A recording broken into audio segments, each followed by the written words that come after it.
J1 après Vipassana.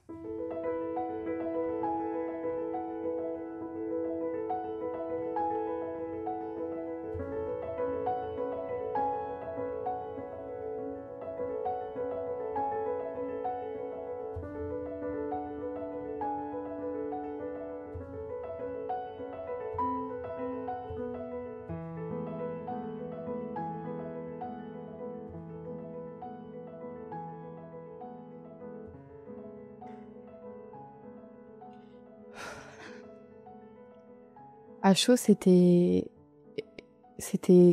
très exigeant. C'était très exigeant. Je suis fière de moi d'être restée jusqu'au bout. C'était pas facile. Les 3 premiers jours, en fait, tous les jours, je crois que je me disais, mais je vais partir, je vais m'en aller. Pourquoi je fais ça? Je suis avec des fous. Mais où est-ce que je suis? Je suis chez les fous. Il y a vraiment rien qui va. Je me faisais des blagues toute la journée. En fait, je crois que j'étais la plus folle. Je crois que j'étais la plus folle. En fait, je me faisais des blagues, tout ça dans ma tête. Je rigolais toute seule. Je parlais seule. J'avais des musiques chantées dans ma tête. Bah. Non, non, c'était vraiment une expérience très exigeante, compliquée, dure. Euh, je, je m'attendais pas à ça. Bon, enfin, j'avais dit que j'avais pas forcément d'attente. J'avais des intentions. Ces intentions, c'était de me retrouver face à moi, de me découvrir, de me rencontrer, d'aller voir les parties de moi que je vais pas forcément voir tout le temps. Et effectivement, ces 10 jours m'ont permis d'aller me voir, d'apprendre sur moi et de me rendre compte que j'avais une fâcheuse tendance effectivement à pas vouloir me confronter à l'inconfortable. Euh, Dans le sens où la pratique nous demande de connecter à nos sensations. Enfin, je vais pas dévoiler toute la technique, c'est pas le sujet, c'est plus l'expérience, mais je me rendais compte que mes pensées, tout le temps, elles m'emmenaient ailleurs, pour pas que je ressente, pour pas que je me connecte, pour pas que... Et c'était incessant. Ça s'arrêtait jamais dans ma tête, ça s'arrêtait jamais dans mon esprit. Je croyais que j'allais devenir folle, en fait. Je me suis dit, mais je suis venue ici pour me tuer. Je suis venue ici pour mourir. Mais, voilà. Je, et, à chaud, c'est un peu compliqué de faire un retour. Pourtant, j'ai fait quelques interviews, vous verrez un épisode, un style reportage où il y a plusieurs témoignages Vipassana. Comment ça s'est passé, du coup? Donc c'était très dur. C'était très exigeant. Je m'attendais pas à ça. Je suis passée par beaucoup d'émotions. Je suis passée par la folie, l'envie de partir, des pleurs, à me dire mais pourquoi je suis là, j'ai plein de choses à faire, c'est pas le moment. 10 jours, c'est énorme. Pourquoi tu fais ça? Pars en fait, pars, pars. Qu'est-ce que tu fais là en fait? Il y a une fille qui est partie le premier jour. Je me suis dit mais c'est elle qui a raison. C'est elle qui est raisonnable en fait dans l'histoire. Chez les fous là, on est là, on met 10 heures par jour, on se lève à 4 heures du matin. Mais ça va pas. Mais ça va pas. Et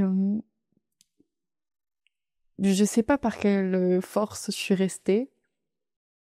Déjà parce que c'était loin, je pense. Et je me suis dit, t'es quand même venu ici pour quelque chose. T'as ressenti quand même un appel à venir. Donc, bah, maintenant que t'y es, reste.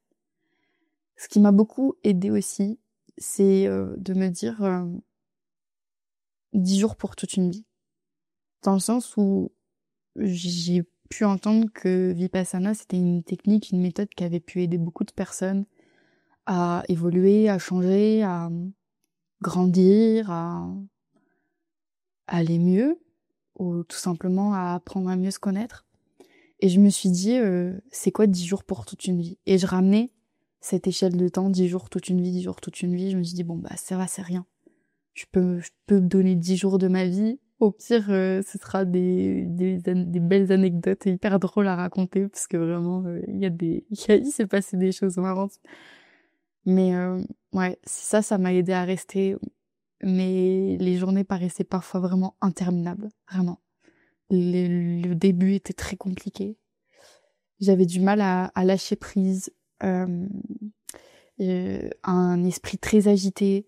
J'ai un côté ado rebelle qui s'est réveillé chez moi. J'avais l'impression d'être au collège, d'être une collégienne ou une lycéenne. Et d'être dans ce côté rebelle, à tester les limites, à voir jusqu'où on peut aller, à pas être très impliquée, honnêtement, à être nonchalante un peu. J'imagine que c'est un mécanisme que j'ai mis en place. Du coup, à chaud, le conseil que j'aurais envie de donner, parce que sur la fin, sur les derniers jours, en fait, on n'a pas le droit de mélanger les pratiques, mais à un moment donné, je me suis dit, putain, c'est con, je suis là et je profite pas du temps où je suis là complètement. Donc, je passe peut-être à côté de quelque chose et c'est dommage. Je vais pas me donner chaque semaine ou tous les mois 10 jours à rien faire, couper du monde. C'est pas possible. Donc, du coup, je me suis dit, ok, parce que l'élément de mon esprit qui me perturbait beaucoup, c'est que je me faisais des blagues à longueur de journée. J'avais plein de pensées qui m'absorbaient, ou je me faisais des plans, ou je me faisais des trucs et tout. Et à un moment donné, je me suis parlé, en fait. J'ai eu un dialogue avec moi où je me suis dit à cette partie de moi qui m'emmenait dans des trucs très marrants, très drôles, mais qui du coup n'étaient pas dans la pratique, lui dire, écoute, promis, on va rigoler après. Promis. Mais là, c'est pas le moment. Là, tu es venu prendre du temps pour toi. Tu es venu pour te faire du bien, pour faire du bien à Lily, tu vois, enfin, à l'être entier que je suis. Là, c'est pas juste une histoire blague. C'est important. Et je me suis dit ça, et c'était le 7e jour, je crois, et les séances qui ont suivi, les heures de méditation qui ont suivi, j'ai vraiment pu toucher du doigt, justement, un peu plus cette technique et commencer à percevoir, justement, cette équanimité, justement, le fait de pas être en réaction. Je me suis rendu compte que j'étais beaucoup en réaction dans la vie. Que y a quelque chose qui me plaît, ah, j'y vais, j'en veux plus, on y va. Il y a quelque chose qui me plaît pas, ah, ça c'est horrible, ça j'aime pas, ça nan nan. Et, et j'ai pas ce temps de recul, d'observation. Et c'est ce que cette méthode permet d'apprendre, à commencer à observer. Donc, ouais, c'était dur, mais je sens que ça m'a fait grandir. À chaud, c'est un peu compliqué de faire des retours. J'ai surtout certains moments clés qui peuvent me revenir. Ou le 4e jour, j'ai cru que j'allais péter en fond, genre vraiment. J'ai cru que j'allais devenir folle. Parce que le 4e jour, en fait, jour après jour, on en apprend un petit peu plus sur la technique, etc. On demande de faire des exercices, on va dire, différents. Et le 4e jour, l'explication. Alors certains ont vécu une très belle expérience, justement, que ce soit guidé complètement. Y a certaines personnes qui ont adoré, qui ont justement pu rentrer dans Vipassana à ce moment-là. Moi, j'ai cru que j'allais devenir complètement zinzin. Vraiment, pendant 2 heures, donc ça faisait déjà 3 jours que j'étais là, 3 jours que je me disais, je vais partir de cet endroit de fou. Et le 4e jour, c'était dans l'après-midi, donc sachant que à 4h30 du matin, lever pour aller méditer, donc ça faisait déjà 10 heures que j'étais debout et que j'avais passé la moitié de mon temps à méditer. Et une méditation là de 2 heures où il explique il explique justement la technique, et en fait à un moment donné on passe partie par partie, etc. Sauf qu'il est répété 2 fois les choses en français, 2 fois les choses en anglais, partie par partie. Mais du coup, ça fait qu'il a répété un nombre incalculable de fois, de la tête aux pieds. Pendant 2 heures. Quand il est arrivé au pied, je me suis dit, la vérité, il refait tout le chemin inverse, il recommence à faire le chemin inverse, à reprendre 1 heure, partie par partie, à le dire 2 fois en français, 2 fois en anglais, je pars. Je pars. Je peux plus là. Je vais péter un plomb. J'en peux plus. Enfin, j'ai cru que j'allais mourir, vraiment. Bon, au final, Dieu merci, il a pas fait dans l'autre sens. La méditation s'est finie peu de temps après, et je pleurais de nerfs. J'ai pleuré de nerfs. Le 4e jour, j'ai pleuré de nerfs. Je me suis dit, mais c'est tellement long. Ça fait 4 jours que je suis là. J'ai l'impression que ça fait 2 mois. Et il reste 6 jours. Ressenti, il reste 6 mois. Je sais, c'était vraiment compliqué. Et c'est à ce moment-là que je me suis dit, allez, 10 jours pour toute une vie, 10 jours pour toute une vie, 10 jours pour toute une vie. Et je pense que je me serais quand même senti mal à pas rester jusqu'au bout. Parce que les 10 jours auraient fini par passer. Et j'aurais vu que je serais arrivée à la fin de la date. Et je me serais dit, bon bah, voilà, c'était faisable, quoi. Donc c'est dur, mais je pense que ça en vaut la peine. Juste pour le 10e jour, on peut reparler. On peut échanger. Juste pour ce jour, ça en vaut tellement la peine. Dites-vous, pendant 10 jours, vous passez tout votre temps avec des personnes dans votre chambre, avec qui vous dormez, avec qui vous méditez parfois, avec qui vous cohabitez, que vous pouvez pas regarder, vous pouvez pas parler, vous pouvez rien faire, vous pouvez pas communiquer. Dans les cantines, dehors, à marcher, etc. Tout le monde vit son process, machin. On peut pas parler. On peut pas. Et le 10e jour, quand enfin tu tournes la tête, tu peux regarder la personne dans les yeux et qu'elle te dise « Ouah, c'était dur !» Et tu te dises « Mais toi aussi t'as pensé à ci, toi aussi t'as eu des pensées obscènes, ou t'as eu pendant toute l'heure t'as pas pu méditer, etc. » Oui, moi il s'est passé ça, mais moi aussi, le 3e jour, j'ai cru que j'allais partir, le 6e, j'ai cru que j'allais mourir. Ou moi, ça s'est super bien passé, etc. Mais du coup, ça fait tellement du bien de pouvoir échanger. Et ça enlève tellement de culpabilité parce que moi, j'étais tout au fond dans la salle de méditation, c'est-à-dire que j'avais 8 personnes devant moi qui étaient en train de méditer, donc il y avait, je sais pas, on était 120 dans la salle de méditation. Et tu voyais tout le monde stoïque, comme ça. Et je me disais, mais, oh, ils sont tous ils sont super chauds, ils sont vraiment impliqués dans le truc, ils bougent pas, ils méditent, ils doivent être vraiment les parties du corps, machin. Et moi, je suis dans mes pensées et tout, donc ça crée un truc aussi de, je suis nulle, j'y arrive pas, machin. Et quand t'apprends après que tout le monde était en galère, qu'il y a un 2 sur 3 qui s'est dit je vais partir, c'est quoi cet endroit de fou, machin, et qu'au final ils sont restés, et tu les vois avec des yeux remplis d'amour, de joie, de fierté, de gratitude. C'est juste pour ce 10e jour, je suis hyper contente d'être restée jusqu'à la fin, vraiment. C'était incroyable de pouvoir échanger, de pouvoir vivre ce processus jusqu'au bout. J'ai vraiment l'impression que c'est une graine qui a été plantée en moi et je pense que j'ai besoin qu'elle germe, de prendre un peu du recul, mais ma plus belle expérience, mon plus beau moment sur ces 10 jours, c'est que quand il a neigé à un moment donné. Et en fait, ici, à Vipassana, on nous apprend beaucoup, on nous parle beaucoup. Tous les soirs, il y a des discours sur la pratique, sur les apprentissages. Et le dernier soir, enfin pas le dernier soir, quasiment régulièrement, où on nous parlait de l'impermanence, de l'équanimité, du changement, de la loi de l'univers, qui est que tout est changement, tout est vibration, tout est changement, tout bouge.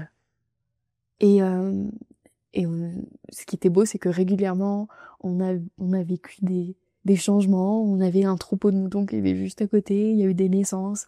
Et il y a eu des moutons qui sont partis, d'autres de nouveaux qui sont arrivés. Le dernier jour, il a enlevé la clôture, il y avait carrément plus de moutons. Il a neigé. Et la neige, elle est restée juste un jour. Et le lendemain, elle a fondu, il y avait plus rien. Et il y avait que ce truc, impermanence. Moi, j'avais ce mot, des fois, Et à un moment donné, je me souviens, j'étais assise, j'étais en train de regarder la neige en train de fondre et j'avais en permanence comme ça qui arrivait dans mon cerveau en Times New Roman là, en taille énorme, impermanence. Et vraiment ce truc, tout est impermanence. Et du coup, le jour où il y avait la neige, c'était le 6e ou 7e jour, je me rappelle en plus, c'était le jour où j'avais eu ce dialogue intérieur où je m'étais dit, ah, Lily, il faut que tu te donnes et tout. J'avais fait tellement de mieux, j'avais donné mon maximum. Et je suis sortie, il y avait la neige. J'étais comme une gosse, j'étais tellement heureuse. J'ai vraiment pris ça comme un cadeau de la vie qui me disait, tu vois, c'est bien de faire des choses pour toi. T'es toujours récompensé à faire des choses qui sont bonnes pour toi, à prendre soin de toi, vraiment. Et, et je suis sortie, j'étais tellement heureuse qu'il y ait la neige. J'ai sorti mes habits tout moches, là, tout boueux. Je suis allée me jeter dans la neige. Je suis allée faire des smileys un peu partout. Enfin bref, c'était trop chouette. Et tout le long régulièrement, alors que des moments, j'étais au bout de ma vie, j'avais cette musique qui me revenait. C'était Don't Worry, Be Happy. Tout, tout, tout, tout, tout, tout, tout, tout, tout, tout, tout, tout, don't worry. Tout, tout, tout, tout, tout, tout, tout, be happy. Tout, tout, tout, tout, tout. Du coup, des fois, ça m'aidait. Franchement, ça me remontait le moral. Donc, merci à cette musique. Et ouais, donc c'est le jour de la neige et le 10e jour. Le 10e jour.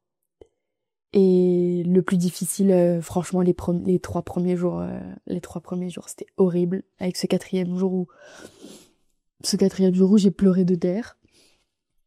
Le 3e jour, je suis allée voir l'enseignante. Parce qu'il y a des moments où on peut aller les voir. Et je me suis dit, je vais la voir et je vais dire, mais je suis en train de péter un plomb. J'en peux plus, j'y arrive pas. J'ai des pensées, c'est en permanence, ça s'arrête pas. Help, quoi. Et en fait, je pense que d'aller la voir et juste d'avoir un peu d'empathie, en fait, surtout, ça m'a fait du bien. Je me suis dit, je peux pas partir sans au moins avoir essayé de parler avec quelqu'un. Donc du coup, je lui ai parlé. Bon, elle m'a rien appris de nouveau sur la technique, etc. Mais juste le fait que quelqu'un te regarde et te voit dans ta souffrance et de la compassion et te dise, tu vas voir, ça en vaut la peine. Le 10e jour, il se passe de très belles choses, etc. Bon, elle avait pas menti, le 10e jour, il en vaut vraiment la peine. Il en vaut vraiment la peine. J'ai adoré pouvoir partager justement ces difficultés, ces apprentissages. Et qu'est-ce que j'ai appris du coup? Qu'est-ce que j'ai appris? J'ai appris plusieurs notions. J'ai appris justement beaucoup mieux compris cette notion d'équanimité. Donc qu'est-ce qu'est l'équanimité? C'est juste de ne pas être ni dans le désir ou dans l'aversion, ne pas être en réaction en fait par rapport à son environnement, être juste dans une posture d'observateur. À chaud, je suis pas dans une volonté d'avoir l'illumination et d'être un être complètement éveillé et sans plus aucune émotion de colère, de tristesse ou quoi que ce soit. Pour moi, c'est pas ça mon objectif. Par contre, j'aime beaucoup et je pense que ça peut faire beaucoup de bien de effectivement être capable de faire ce pas de côté et de prendre du recul par rapport aux choses qui nous arrivent. Et je vais parler pour moi du coup par rapport aux choses qui m'arrivent. Ça m'a donné vraiment envie, cette volonté de... Quand les choses m'arrivent, je sais que déjà j'étais dans une posture de ok, là je ressens de la colère, là je ressens de la tristesse, là je ressens du dégoût, une humiliation, du rejet, peu importe. Ok, je le ressens. D'accepter de ressentir ça. J'étais déjà dans cette posture. Et là, le pas supplémentaire que ça me permet de faire, c'est de me dire ok, je vais observer ça. Voilà. Ok, je le sens, mais je ne m'identifie pas à ce que je sens. Je fais ce pas de côté qui me permet de l'observer. Voilà. Sans jugement, sans catégorisation, sans identification, sans désir ou aversion. Donc cette notion d'équanimité, cette notion d'impermanence qui m'a aussi beaucoup touchée.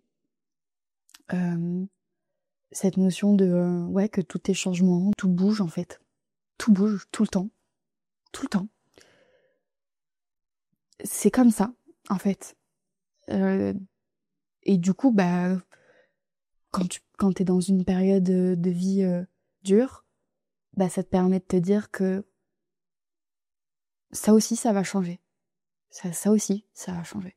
Et quand tu vis un moment de bonheur, de joie, vis-le pleinement, à fond. Parce que ça aussi, ça va changer. Et c'est pas bien ou c'est pas mal, ou c'est comme ça. C'est la vie. Et la vie, c'est changement. Et c'est ni bien ni mauvais. C'est. Et bien que ce soit un peu compliqué, moi, je pensais beaucoup au deuil, notamment, à la perte d'être cher, par rapport à cette impermanence. Ça, pour moi, c'est encore compliqué d'envisager certaines pertes de proches. Mais à la fois, je suis heureuse d'avoir cette impermanence à l'esprit pour pouvoir profiter en fait pleinement des gens que j'aime. Parce que c'est ça qui compte aussi le plus pour moi. Ça m'a permis aussi de me concentrer sur l'essentiel. Et j'ai vu que là, ces derniers jours, mon intention, elle m'était vraiment connectée à des membres de ma famille, à des membres de personnes qui comptent pour moi et que j'aime et avec qui j'ai tout simplement envie de donner du temps. Parce que tout bouge, parce que rien n'est permanent. Et que chaque instant de bonheur, de joie, de paix partagée avec eux,